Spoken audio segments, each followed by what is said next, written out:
بسم الله الرحمن الرحیم الحمد للہ والصلاة والسلام علی رسول اللہ وعلی آلہ واصحابہ اجمعین اما بعد۔ ناظرین کرام، السلام علیکم ورحمۃ اللہ وبرکاتہ۔ اصحاب رسول اللہ صلی اللہ علیہ وسلم کے عنوان سے اس پروگرام کے ہمراہ ہم آپ کی خدمت میں حاضر ہیں، اور آج کی اس ملاقات میں ہم آغاز کر رہے ہیں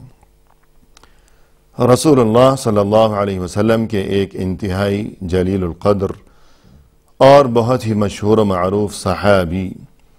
کہ جن کا نام نامی اور اسم گرامی ہے حضرت انس ابن مالک الانصاری رضی اللہ عنہ کے ذکر خیر کا ہم آغاز کر رہے ہیں۔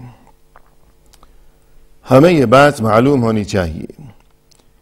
کہ حضرت انس ابن مالک الانصاری رضی اللہ عنہ کا مقام و مرتبہ بہت ہی بلند تھا،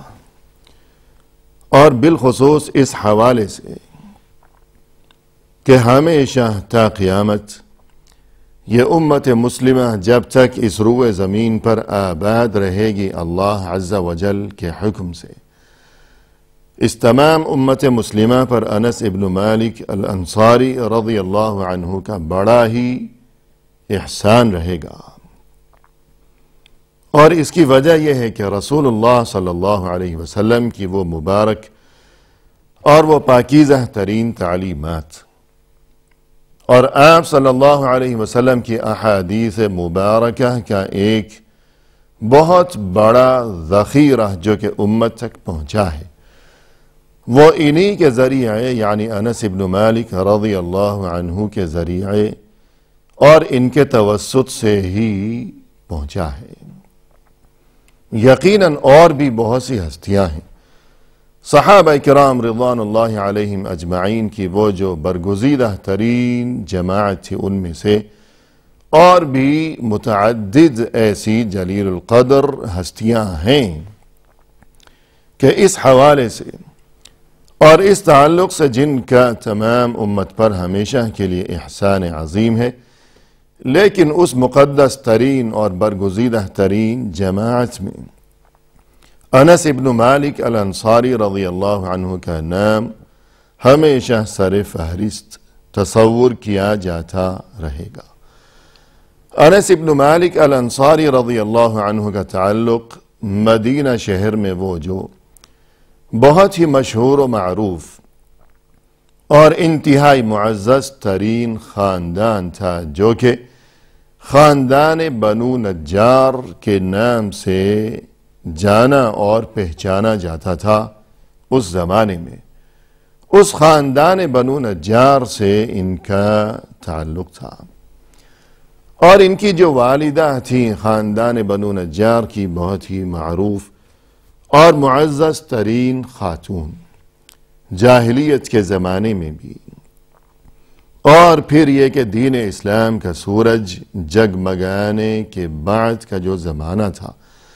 اس مبارک زمانے میں بھی وہاں مدینہ میں اور اس معاشرے میں اور بالخصوص تمام خاندان بنو نجار میں یہ خاتون کہ جن کا نام تھا رمیصہ بنت ملحان النجاریہ، اور جو کہ ام سلیم کی کنیت سے معروف تھیں، یہی معزز ترین خاتون یہ والدہ تھیں انس ابن مالک الانصاری رضی اللہ عنہ کی۔ اور یہ کہ محترم ناظرین، جب وہ زمانہ چل رہا تھا کہ ہجرت مدینہ کا واقعہ ابھی پیش نہیں آیا تھا، اور یہ کہ رسول اللہ صلی اللہ علیہ وسلم ابھی مکہ مکرمہ میں ہی تشریف فرما تھے، آپ صلی اللہ علیہ وسلم کی حیات طیبہ کا ابھی مکی دور چل رہا تھا، اور اس زمانے میں وہاں مدینہ شہر میں رسول اللہ صلی اللہ علیہ وسلم کے اولین نمائندے کی حیثیت سے نوجوان صحابی مصعب ابن عمیر رضی اللہ عنہ کی جو دعوتی سرگرمیاں تھیں، اور انہی سرگرمیوں کے نتیجے میں اور ان کے صدق و اخلاص کے نتیجے میں وہاں مدینہ شہر میں بڑی تعداد میں لوگ جب دین اسلام قبول کرتے چلے جا رہے تھے، تو انہی دنوں یہ جو انس ابن مالک انصاری رضی اللہ عنہ کی والدہ تھی ام سلیم، مصعب ابن عمیر رضی اللہ عنہ کی کوششوں کے نتیجے میں ہی یہ بھی مشرف باسلام ہو گئی تھیں اسی زمانے میں۔ اور در حقیقت ناظرین کرام، نبوت کا جب 12واں سال چل رہا تھا، تب وہاں حج کے دنوں میں مینا کے مقام پر عقبہ میں، جو کہ پہاڑی گھاٹی تھی، وہاں مینا میں وہ 12 افراد نبوت کے 12ویں سال کہ جن کا تعلق شہر یثرب سے تھا، یعنی جسے بعد میں مدینہ کہا جانے لگا تھا، تو یہ 12 افراد جو کہ رسول اللہ صلی اللہ علیہ وسلم کے دست مبارک پر جنہوں نے وہاں خفیہ بیعت کی تھی،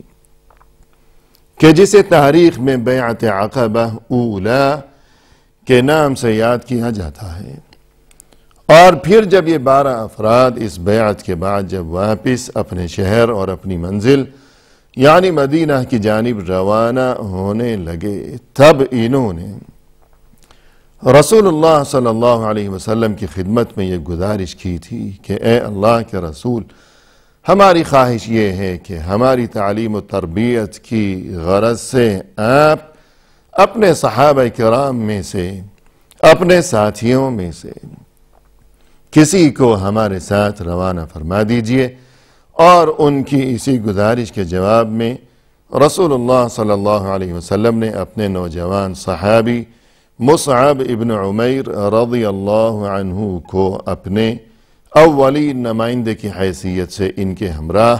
وہاں مدینہ کی جانب روانہ فرما دیا تھا۔ اور ناظرین، جیسا کہ ہم نے تذکرہ کیا کہ مدینہ پہنچنے کے بعد مصعب ابن عمیر رضی اللہ عنہ کی جو کوششیں تھیں اللہ کے دین کی نشر و اشاعت کی خاطر اور اللہ کے دین کی سربلندی کی خاطر، اور یہ جو توحید کی شمع تھی اس کی روشنی وہاں پھیلانے کی خاطر، ان کی انہی کوششوں کے نتیجے میں بہت جلد وہاں مدینہ شہر میں گلی کوچوں میں اور بستی بستی اور نگری نگری دین اسلام کا یہ نور وہاں پھیلنے لگا، اور اس کا نتیجہ یہ ہوا کہ وہ تمام شہر مدینہ بہت جلدی لا الہ الا اللہ کے نور سے جگمگانے لگا تھا۔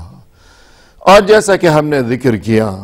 کہ انہی دنوں انس ابن مالک رضی اللہ عنہ کی والدہ ام سلیم بھی مسلمان ہو گئی تھی، البتہ ان کا جو شوہر تھا جس کا نام تھا مالک، وہ بدستور اپنے پرانے دین پر ہی قائم رہا، آباء و اجداد کے دین کو اس نے نہیں چھوڑا، کفر و شرک پر وہ قائم رہا، جمع رہا۔ اور بالآخر انہی دنوں کچھ عرصہ گزرنے کے بعد وہاں اس شہر میں اور اس معاشرے میں جو صورتحال صدیوں سے چلی آ رہی تھی کہ ان کے آپس کے جھگڑے اور معمولی باتوں پر جھگڑے اور بلا وجہ جھگڑے، کبھی پانی پینے پلانے پہ جھگڑا، کبھی گھوڑا آگے بڑھانے پہ جھگڑا، تو ایسے ہی کسی جھگڑے اور کسی جھڑپ کے موقع پر ام سلیم کا وہ شوہر مارا گیا، کفر اور شرک کی حالت میں ہی مارا گیا۔ اور اس کے مارے جانے کے بعد، اس کی موت کے بعد، ام سلیم رضی اللہ عنہا جو کہ مسلمان ہو چکی تھی، انہوں نے ابو طلحہ انصاری رضی اللہ عنہ سے شادی کر لی تھی، ان دونوں کی شادی ہو گئی تھی۔ اور ابو طلحہ انصاری رضی اللہ عنہ رسول اللہ صلی اللہ علیہ وسلم کے بڑے ہی جلیل القدر صحابہ کرام میں بعد میں ان کا شمار ہونے لگا تھا آگے کے زمانے میں۔ اور جیسا کہ ناظرین اس سے قبل ہم اپنے اسی پروگرام میں ابو طلحہ انصاری رضی اللہ عنہ کا بہت ہی مفصل ذکر خیر کر چکے ہیں، اور یہ کہ اس کے بعد جب آئندہ سال آیا، اگلے ہی سال، یعنی جب نبوت کا 13واں سال چل رہا تھا، مصعب ابن عمیر رضی اللہ عنہ کی یہ جو دعوتی سرگرمیاں تھیں وہاں مدینہ شہر میں، اس کے نتیجے میں اب آئندہ سال جب حج کی خاطر مدینہ سے حجاج کا قافلہ روانہ ہو رہا تھا، اور جیسا کہ اس سے قبل بھی ہم بار بار یہ یاد دہانی کر چکے ہیں کہ یہ جو حج کا معاملہ ہے اور بیت اللہ کی عزت و احترام کا معاملہ ہے، یہ سبھی سلسلے تو اسلام سے قبل جاہلیت کے دور میں بھی یہ سب کچھ وہ لوگ کیا کرتے تھے، حج کیا کرتے تھے، عمرہ کیا کرتے تھے، زیارت کیا کرتے تھے، اور یہ سلسلہ تو دراصل اللہ کے جلیل القدر پیغمبر کے جنہوں نے اللہ کے حکم کی تعمیل میں تعمیر بیت اللہ کا مقدس ترین فریضہ سر انجام دیا تھا، یعنی حضرت ابراہیم علیہ السلام، اللہ کے حکم سے انہوں نے کعبہ کی تعمیر نو کا فریضہ انجام دیا تھا کہ پہلی بار تو کعبہ فرشتوں نے تعمیر کیا تھا اللہ کے حکم سے، پھر یہ سلسلہ چلتا رہا، اور طوفان نوح کے بعد دوبارہ اللہ کے حکم سے بیت اللہ اور کعبۃ اللہ کی تعمیر کا یہ مبارک ترین فریضہ ابراہیم علیہ السلام نے سر انجام دیا تھا۔ اور جب وہ اس کام سے فارغ ہو چکے تھے تب اللہ کی طرف سے انہیں یہ حکم دیا گیا تھا کہ وَأَذِّن فِي النَّاسِ بِالْحَجِّ يَأْتُوكَ رِجَالًا وَعَلَى كُلِّ ضَامِرٍ يَأْتِينَ مِنْ كُلِّ فَجٍّ عَمِيقٍ لِيَشْهَدُوا مَنَافِعَ لَهُمْ وَيَذْكُرُوا اسْمَ اللَّهِ فِي أَيَّامٍ مَّعْلُومَاتٍ عَلَى مَا رَزَقَهُم مِّن بَهِيمَةِ الْأَنْعَامِ، یعنی مختصر یہ کہ اللہ کی طرف سے حکم دیا گیا تھا کہ اے ابراہیم آپ اعلان کر دیجئے کہ لوگوں آؤ اللہ کے اس گھر کا حج کرو، طواف کرو۔ اور ابراہیم علیہ السلام نے یہ عرض کیا تھا کہ یا اللہ یہاں تو کوئی بھی نہیں ہے، میری آواز کہاں پہنچے گی، کیسے پہنچے گی لوگوں تک؟ اور تب اللہ کی طرف سے یہ جواب دیا گیا تھا بطور وحی، بذریعہ وحی، کہ آپ کا کام ہے ہمارے حکم کی تعمیل، آپ اعلان کر دیجئے اور لوگوں تک یہ اعلان پہنچا دینا، آپ کی آواز پہنچا دینا، یہ ہمارے ذمہ ہے، لہذا آپ ہمارے حکم کی تعمیل کیجئے۔ چنانچہ ابراہیم علیہ السلام نے اللہ کے اس حکم کی تعمیل کرتے ہوئے اعلان کر دیا تھا وہاں جبل ابی قبیس کے اوپر کھڑے ہو کر، جبل ابی قبیس جو کہ مکہ شہر میں مشہور و معروف پہاڑ ہے، اور بیت اللہ کے قریب ہی صفا کی جانب، صفا اور مروہ جہاں سعی کی جاتی ہے تو صفا کی جانب، اور صفا پہاڑی ہے جو ٹیلہ ہے جہاں سے سعی کا آغاز کیا جاتا ہے، تو صفا سے متصل وہ پہاڑ آج بھی موجود ہے، اگرچہ اب اس کے اوپر عمارتیں ہیں وغیرہ، وہ پہاڑ نظر نہیں آتا، عمارتیں ہیں، وہ ڈھک گیا، لیکن اسی پہاڑ کے اوپر کھڑے ہو کر ابراہیم علیہ السلام نے یہ اعلان فرمایا تھا، اور اللہ نے وہ اعلان تمام دنیا تک پہنچا دیا، اور اس کا بہت بڑا عملی ثبوت یہ ہے کہ ہزاروں سال کا عرصہ گزر جانے کے باوجود آج بھی جس کا جی چاہے وہاں جا کر دیکھ لے، کہ حج کا موسم ہو یا عمرے کا موسم ہو یا رمضان کے مہینے میں بالخصوص یا حج کے مہینے میں بالخصوص، وہاں جا کر دیکھ لیں کہ دنیا کے کونے کونے سے کس طرح ہر رنگ و نسل کے لوگ اور ہر طبقے سے تعلق رکھنے والے لوگ وہاں موجود نظر آئیں گے دیکھنے والے کی آنکھ کو، زندہ منظر وہاں جا کر دیکھ لیا جائے کیا مشرق سے تعلق رکھنے والا، کیا مغرب سے تعلق رکھنے والا، کیا عربی، کیا فارسی، کیا اردو، کیا ہندی، اور کیا ترکی زبان بولنے والا، وہ کالا ہو یا گورا ہو، وہ امیر ہو یا غریب ہو، ہر انسان وہاں نظر آئے گا ضرور۔ تو یہ وہی معجزہ ہے اور اسی اعلان کا نتیجہ ہے، اور اللہ کی اسی قدرت کا یہ مظاہرہ ہے اور یہ منظر ہے۔ چنانچہ یہ سلسلہ تو ابراہیم علیہ السلام کے زمانے سے ہی چلا آ رہا تھا، البتہ اس کے بعد رفتہ رفتہ اور مرور زمانہ کے ساتھ لوگوں نے اس سلسلے میں خرابیاں پیدا کر دیں اور شرک شامل کر لیا کہ ان کا جو حج تھا وہ مشرکانہ تھا، اس کا کسی بھی طرح توحید یا دین برحق کے ساتھ کوئی تعلق نہیں تھا، لیکن بہرحال حج کا سلسلہ تو جاری چلا آ رہا تھا۔ تو بات یہ چل رہی تھی کہ نبوت کے 13ویں سال مکہ سے حجاج کا جو مدینہ سے حجاج کا جو قافلہ مکہ کی جانب روانہ ہوا تھا، اس میں 72 افراد ایسے تھے جنہوں نے وہاں مینا میں عقبہ کے مقام پر خفیہ طور پر رسول اللہ صلی اللہ علیہ وسلم سے ملاقات کی تھی اور بیعت بھی کی تھی آپ صلی اللہ علیہ وسلم کے دست مبارک پر، کہ جو تاریخ میں بیعت عقبہ ثانیہ کے نام سے مشہور و معروف ہے۔ اور پھر انہی حضرات نے اس موقع پر رسول اللہ صلی اللہ علیہ وسلم کو باقاعدہ اپنا شہر مکہ چھوڑ کر مدینہ چلے آنے کی دعوت بھی دی تھی، گزارش کی تھی، اور آپ صلی اللہ علیہ وسلم کی حفاظت کی خاطر